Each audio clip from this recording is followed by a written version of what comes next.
Hello दोस्तों ये चीज़ तो आपको अभी तक पता चल ही चुकी होगी कि इक्विटी म्यूचुअल फंड में भी बहुत सारी कैटेगरीज होती है। Large cap category, mid cap category, sectoral funds. लेकिन इन सभी कैटेगरीज में कोई ना कोई रिस्ट्रिक्शन होती है। जैसे लार्ज कैप में ये रिस्ट्रिक्शन है कि लार्ज कैप कंपनीज में इन्वेस्ट करना है।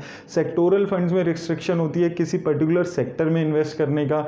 लेकिन इनमें से एक कैटेगरी होती है जिसके ऊपर कोई रिस्ट्रिक्शन नहीं होती है, फ्लेक्सी कैप कैटेगरी। इस कैटेगरी में जो भी म्यूचुअल फंड मैनेजर इन्वेस्ट कर रहे हैं उनके ऊपर पूरी आज़ादी होती है कि वो कहाँ इन्वेस्ट करना चाहते हैं, वो किस मार्केट कैप में और किस सेक्टर में इन्वेस्ट करना चाहते हैं। तो इस आज़ादी को देखकर अब धीरे धीरे सारे म्यूचुअल फंड्स अपने पोर्टफोलियो में ये फ्लेक्सी कैप फंड को ऐड करने वाले हैं। तो आज हम बात करने वाले हैं ICICI Prudential flexi cap fund के बारे में, जो अपना एक नया एनएफओ लेकर आया है। इस वीडियो में हम सारी डिटेल्स जानेंगे और एंड में मैं आपको ये भी बताऊंगा कि क्या आपको इसमें इन्वेस्ट करना चाहिए या नहीं। तो आइए देख लेते हैं ये वीडियो। तो दोस्तों ये एक ओपन एंडेड स्कीम है। ओपन एंडेड स्कीम का मतलब ये हो जाता है कि ये एनएफओ पीरियड खत्म होने के बाद भी आप इसमें इन्वेस्ट कर सकते हैं। भाई अगर हम बात करें तो ये एक फ्लेक्सी कैप कैटेगरी का फंड यहाँ पर रहने वाला है और इसका जो बेंचमार्क इंडेक्स है वो BSE 500 TRI रहेगा। अब अगर हम बात करें इसके एनएफओ अमाउंट की, तो अगर आपको इस एनएफओ में इन्वेस्ट करना है तो आपको कम से कम 5,000 रुपये यहाँ पर लगाने पड़ेंगे। अब आइए दोस्तों एक बारी मैं आपको ब्रीफली बता देता हूँ फ्लेक्सी कैप फंड जो कैटेगरी होती है उसके कुछ फीचर्स कैसे होते हैं, क्या इसमें कैटेगरी में रहता है। तो अब अगर हम यहाँ पर बात करें फ्लेक्सी कैप कैटेगरी की, तो यहाँ पर जो फंड मैनेजर होता है उसके पास पूरी आज़ादी होती है कि वो लार्ज कैप, मिड कैप और स्मॉल कैप कंपनीज में कितना भी पैसा लगा सकता है और वैसे ही वो किसी भी सेक्टर में विदाउट एनी रिस्ट्रिक्शंस कितना भी पैसा लगा सकता है। अब इससे एक फ़ायदा ये हो जाता है कि फंड मैनेजर को सिर्फ एक कंपनी की ग्रोथ पोटेंशियल को देखना है और उसके हिसाब से इन्वेस्ट करना है। उसको ये देखने की ज़रूरत नहीं है कि उस कंपनी का साइज़ क्या है और उस कंपनी का सेक्टर क्या है। ये एक आज़ादी मिल जाती है फंड मैनेजर को। वहीं अगर हम बात करें, इससे आपके पोर्टफोलियो में भी एक अच्छी बात ये हो जाती है कि एक डाइवर्सिफिकेशन आपको मिल जाती है, क्योंकि ये फ्लेक्सी कैप फंड का तरीका ही ये है कि ये रिस्क और रिटर्न को बैलेंस करके चलने की कोशिश करता है। अब अगर हम इस एनएफओ की बात करते हैं तो ये एनएफओ 28 जून से शुरू होने वाला है और ये 12 जुलाई तक ओपन रहेगा। तो आप इसके पीरियड के बीच में इन्वेस्ट कर सकते हैं और उसके बाद कुछ दिनों बाद ये नॉर्मल एसआईपी के लिए और इन्वेस्टमेंट के लिए भी ओपन हो जाएगा। अब दोस्तों अगर हम यहाँ पर बात करते हैं कि ये फंड स्टॉक सिलेक्शन के लिए क्या अपनी स्ट्रेटेजी अपनाने वाला है उसके बारे में, तो यहाँ पर ये 3-4 फैक्टर्स को कंसीडर करने वाले हैं। सबसे पहले ये बिजनेस और इकोनॉमिक फंडामेंटल्स को रिसर्च के जरिए देखेंगे किसी भी स्टॉक के। उसके अलावा ये स्ट्रॉन्ग स्टॉक सिलेक्शन के टेक्निक अपनाएंगे और उस कंपनी की रिस्क और उसके साथ उसकी लिक्विडिटी को भी यहाँ पर देखा जाएगा किसी भी फंड में इन्वेस्ट करते हुए।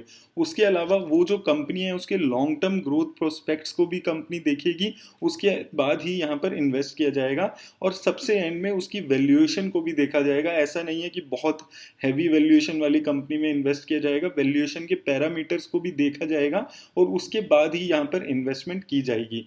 तो ये फंड किसी भी कंपनी में इन्वेस्ट करते हुए ब्रॉडली ये 5 फैक्टर्स को कंसीडर यहाँ पर करने वाला है। अब अगर हम यहाँ पर इस एनएफओ के फंड मैनेजर पे बात करें तो मिस्टर रजत चंदक और मिस प्रियंका खंडेलवाल इस फंड की फंड मैनेजर रहने वाले हैं। और इनके अगर हम पास्ट रिकॉर्ड पे यहाँ पर बात करते हैं तो अभी करंटली ये ICICI Prudential blue chip fund और आईसीआईसी प्रूडेंशियल मल्टी कैप जैसे फंड्स को अभी हैंडल कर रहे हैं। और अगर मैं इन दोनों फंड्स की परफॉर्मेंस बताऊं तो विद इन द कैटेगरी इतनी कोई खास अभी परफॉर्मेंस इन दोनों ही फंड्स की नहीं चल रही है। तो एक ये नेगेटिव बात भी आप मान सकते हैं इस फंड के लिए। अब अगर हम यहाँ पर बात करें इस फंड के रिस्क पे, तो ये वेरी हाई रिस्क कैटेगरी में रहने वाला फंड है। तो अगर आप विद वेरी हाई रिस्क लेने वाले इन्वेस्टर हैं तो ये आप इसमें फंड में इन्वेस्ट करने के बारे में सोचें। वहीं अगर हम यहाँ पर एग्जिट लोड पे बात करते हैं तो आपका लगाया हुआ पैसा अगर आपने 1 साल के अंदर निकाल लिया तो आपको 1% का एग्जिट लोड देना होगा।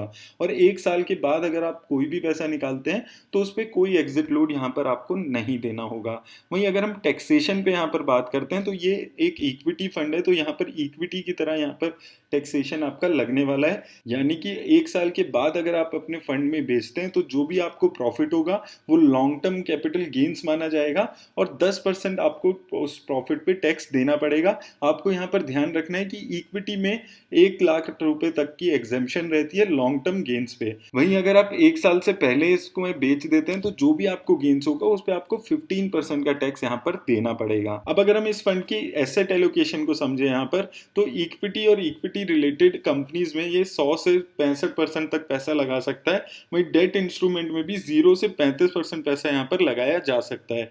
उसके अलावा प्रेफरेंस शेयर में भी 0 से 10% तक पैसा ये कंपनी लगा सकती है और रिट्स और नेविट्स में भी यहाँ पर 0 से 10% का पैसा लग सकता है। वहीं अगर हम और इसकी एनएफओ की डिटेल्स यहाँ पर फर्दर बात करते हैं तो यहाँ पर सिस्टमेटिक विड्रॉल प्लान भी आपको मिल सकता है, सिस्टमेटिक ट्रांसफर प्लान भी अवेलेबल है, एसआईपी पॉज कराने की भी ऑप्शन है। लेकिन यहाँ पर ध्यान रखना है आपको एसआईपी पॉज की ऑप्शन आपको 1 से 3 महीने तक की मैक्सिमम मिलेगी।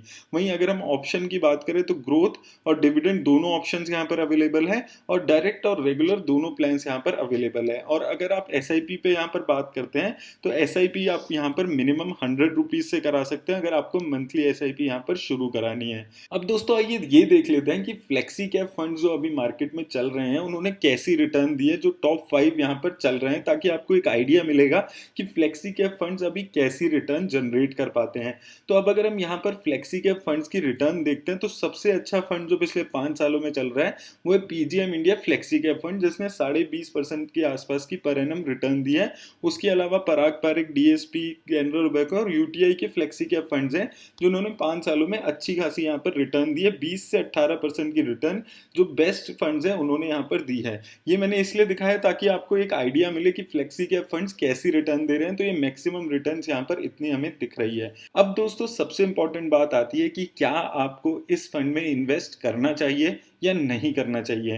तो दोस्तों मैं इसके लिए आपको एक चीज़ और यहाँ पर दिखाना चाहता हूँ कि ये 4 चीज़ें अगर आप सेक्टर वाइज एलोकेशन देखते हैं तो वो अभी हमारे पास अवेलेबल नहीं है, कंपनी एलोकेशन अवेलेबल नहीं है, मार्केट कैप एलोकेशन भी अभी हमारे पास अवेलेबल नहीं है, एक्सपेंस रेशो भी इस फंड के हमारे पास अवेलेबल नहीं है। तो जब इतने इंपॉर्टेंट क्राइटेरियाज हमारे पास अवेलेबल नहीं है तो हमारे को उस फंड में अभी इन्वेस्ट नहीं करना चाहिए।